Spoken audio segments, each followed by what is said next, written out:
ആരൊക്കെ ഇത്?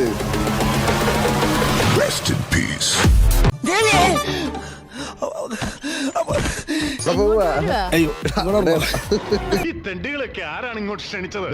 ഇതിനപ്പുറം കടന്നാൽ വരെ വിട്ടു പോന്നൂല്ലേ. ചേച്ചിനെ കണ്ടപ്പോ ഒരു സന്തോഷം തോന്നി. പെട്ടെന്ന് നിന്റെ ചാട്ട എങ്ങോട്ടാണെന്നൊക്കെ എനിക്ക് മനസ്സിലാകുന്നുണ്ട്. ആ വെള്ളം അങ്ങ് വാങ്ങി വെച്ചേക്ക്. അന്നൊരു കെട്ടിപ്പിടി തരാന്ന് പറയാ. ഇദ്ദേഹം നമ്മൾ ആരാ മനസ്സിലായില്ല. പെരേര അലിൻ ജോസ്. അലൻ ജോസ് പെരേര. ആളെ വേണ്ടത്ര പരിചയമില്ലാന്ന് തോന്നുന്നു. മച്ചാന്റെ പേര്? എന്റെ പേര് അഭിലാഷ്. ഇവനേതാ? എന്റെ സുഹൃത്താണ്. ഇവൻ ആദ്യം പിടിച്ച് പുറത്താക്കെ. ഇവനെ കണ്ടപ്പോഴേ എനിക്ക് അലർജി അറിയുന്നത്. പിടിച്ച് പുറത്താക്കെ. അപ്പം രണ്ടുപേരും എന്തെങ്കിലും പ്രിപ്പയർ ചെയ്തിട്ടുണ്ടോ? ആ ചെറുതായിട്ട് നീ എന്താ ആലോചിക്കുന്നത്? എന്റെ മനസ്സിൽ ചില പ്ലാനൊക്കെ ഉണ്ട്. ഞങ്ങളൊരു Skit ചെറിയ ചെയ്തിട്ടുണ്ട്. സ്കിറ്റ് പ്ലാൻ ചെയ്തിട്ടുണ്ട് ഞങ്ങളുടെ ജീവിതത്തിലെ ഒരു സംഭവം. എന്താണാവോ പുതിയ കണ്ടുപിടുത്തം? എന്താണെന്ന് ഞാൻ പറഞ്ഞാലേ ആൽഫി ചേട്ടൻ വാലും പൊക്കിക്കൊണ്ട് ഓടും. നീ വേഗം കാണിക്കേ. പഞ്ചായത്ത് ജെട്ടി, ഗംഭീരമായ ജെട്ടി, ആറാടുന്ന ജെട്ടി. എന്തോ കുഴപ്പമുണ്ടല്ലോ.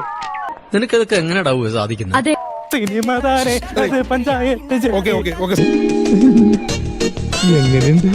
നന്നായി. ബുദ്ധിയില്ലാത്ത ഇവൻ നിവൃത്തിയില്ലാതെ ചെയ്തു പോയതാ. ആർക്കടാ ബുദ്ധി ഇല്ലാത്തത്? നിനക്ക്. ഭയങ്കര യുണീക്ക് ആയിട്ടുള്ള മൂവി റിവ്യൂയിങ് സ്റ്റൈൽ തന്നെ ചേച്ചി. എന്തോ കുത്തി പറയുന്ന പോലെ എനിക്ക് ഫീൽ ചെയ്യുന്നുണ്ട് കേട്ടോ. അപ്പൊ ഞാന് സൗണ്ട് തോമയുടെ ശബ്ദം ചെയ്യുന്നുണ്ട്. ഞാനാണോ അത് പെരേരയാണോന്ന് ഓഡിയൻസ് പറഞ്ഞാൽ നല്ലതായിരിക്കും. ഓഡിയൻസ് ബെറ്റർ ഏതാണ്? ബെറ്റർ എന്നുള്ളത് കേട്ടോ. ഈ ഭേദം എങ്ങനെയുണ്ട് അച്ചു? നമ്മുടെ പെങ്ങന്മാരെ നീഗ്രോകളെ കൊണ്ട് കെട്ടിക്കുന്ന പോലെ ഉണ്ട് സാർ.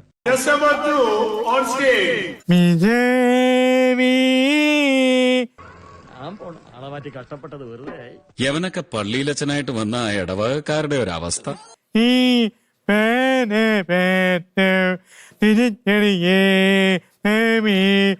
നമുക്കിന്ന് നിർത്താം. രാജമാണിക്കോ, ഈ സംഗീതം വരുന്നത് ഒരു പ്രത്യേക മൂഡിലാണ്.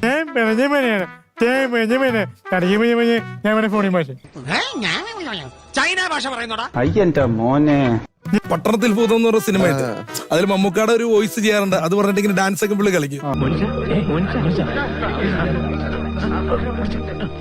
ഇത് തീർന്നില്ലേ? അത് ജസ്റ്റ് ഒന്ന് കേൾക്കുവാണെങ്കിൽ